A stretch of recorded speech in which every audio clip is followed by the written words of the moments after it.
So, good morning, ladies and gentlemen. Um, we will be doing our lesson for today. I hope everybody is ready for today's lesson. Um, so, obviously, we did speak about how you say lesson in Russian, and you say urok. Urok is how you say lesson, and then you have the number четыре, четыре, right? So that is translated to lesson 4. We will be doing the numbers next week, hopefully. Yeah, I was thinking of doing the numbers next week, and then the week after that, we'll probably do the cases, uh, depending on the schedule anyway. But yes, that is our lesson 4. Alright, so this is important notes on how to start your sentences. Right? Um, when you have something you wanna say, yes, I have, but in direct um, translation, it would be saying by me there is, by me there is a cat, by me there is a box. So in this sentence, we would say, "У меня есть кошка." By me there is a cat, or I have a cat in better English. Right. Then we have у меня нет. У меня нет means I don't have, or by me there is not. Right? So again, у меня нет кошка, by me there is not a cat, or in better English, I don't have a cat. Right? There's obviously something important that we have to realize when it comes to these sentences. You cannot use the when you're talking about someone that is not here, right? So that is basic. You would use the when you're referring to somebody that is with you present, right? Um, it's kind of like your figures of speech where certain words cannot be used. Uh, like you, when I'm speaking to somebody, right? I cannot say. Let me think of an example in English. Um, I cannot say that he. No, yeah, I cannot say there is a cat with him, right? Or there is a cat, right? There is a cat. When I'm saying there, that means the cat is perhaps far away or not close to me. Here is a cat means it is here with me. You understand what I'm saying? I can't really think of it when I'm speaking about somebody, but that is obviously a better presentation of what I'm trying to get across. Right? There is a cat. There is a cat. Same uh, same concept you would be using with the, right? With the will only be referring to somebody who is closer, right? Who is here. Right. Then we have our colors. Obviously, it would be incumbent upon everybody that is actually doing this that they know their colors. Obviously, I can't refer you to all of them. I could say all of them, but I want you to pause the video and try and say them by yourself. All right? There is, there is like a mnemonic right here to try and help you to remember the colors, right? You know, каждый, ож, yeah, охом. No, no, no. Let me read this one. Right? This is каждый охотник, охотник um, Gilead, right?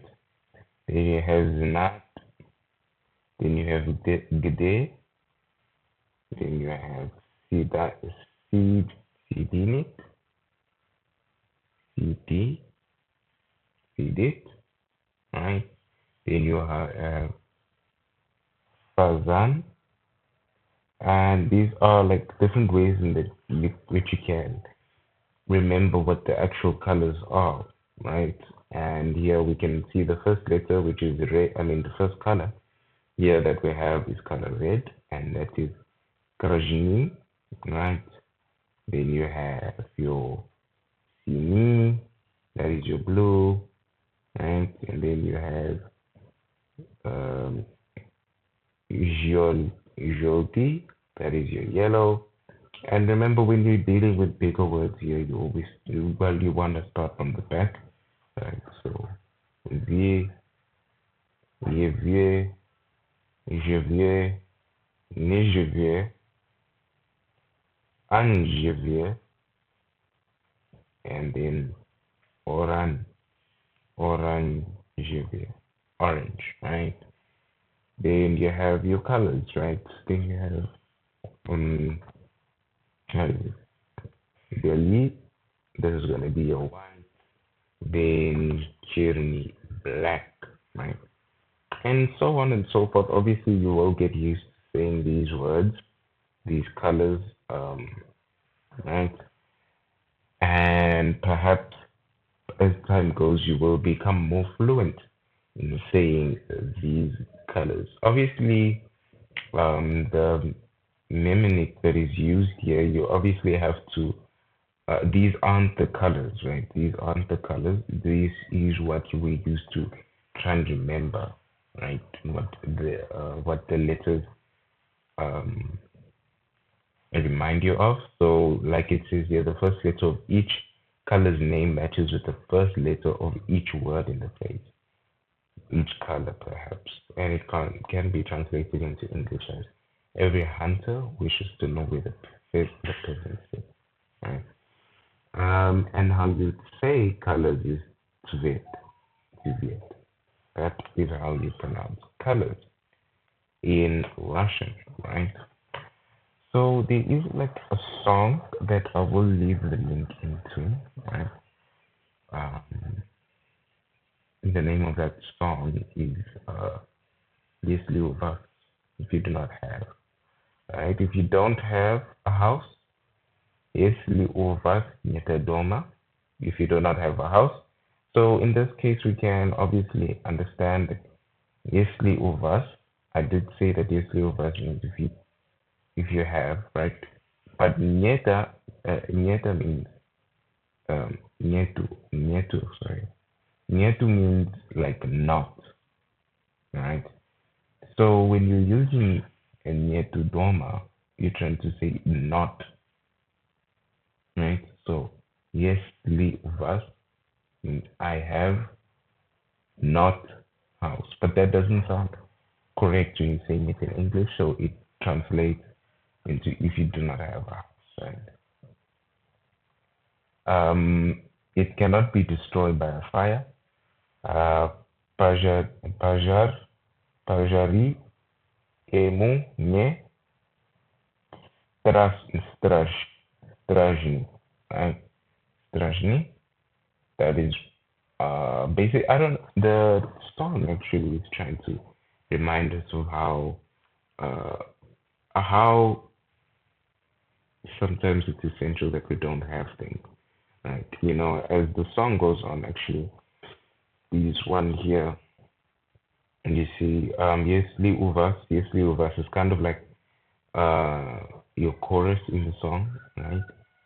Yeta Nyeta Jani, you know, if you don't have a wife, she won't leave you, and things like that, right? It's kind of funny anyway. And so we know Jani means your wife, right? We can pick up new words here as well. And if you do not have a friend, you know, usually of us, druga нет means you friend not, but obviously we don't say friend not, say we don't have a friend, right? They miss. Um, so as the song goes on, then you think for yourself, decide for yourself to have or not to have. Tuman, uh, tumaite, sani, reshanti, sani, right? So yeah, that will be the okay. I have it circled here. So to have or not to have is actually this. Um, Inyet, inyet, ili, nyet, imi, inyet, ili, nye, imie, imie. Right? So that will mean to have or not to have. So obviously, this is the link to that song. I will obviously encourage people to listen to the song a couple of times to try and get the words flowing out of your mouth. The more you listen to it, the more you'll be able to say them with ease. I probably listened to the song like 10 times or something. So yes, little verse mean like I can say it very easily. At the beginning, I was saying if verse or something like that. You understand? But as you listen to it more and more, you will get the familiarity, right? And that's obviously what we're trying to achieve here. We're trying to achieve fluency and the ability to say the small words with much ease, right? Um, but anyway, I know today's actually, if I'm not mistaken, today's lesson was probably shorter, way shorter. But yeah, we're just trying to wrap up our slide that we did use for the classes we had on campus, just to make everything in order. And hopefully next week we will begin with our numbers and our cases. All right, thank you guys. That is all we have for today. Until next time.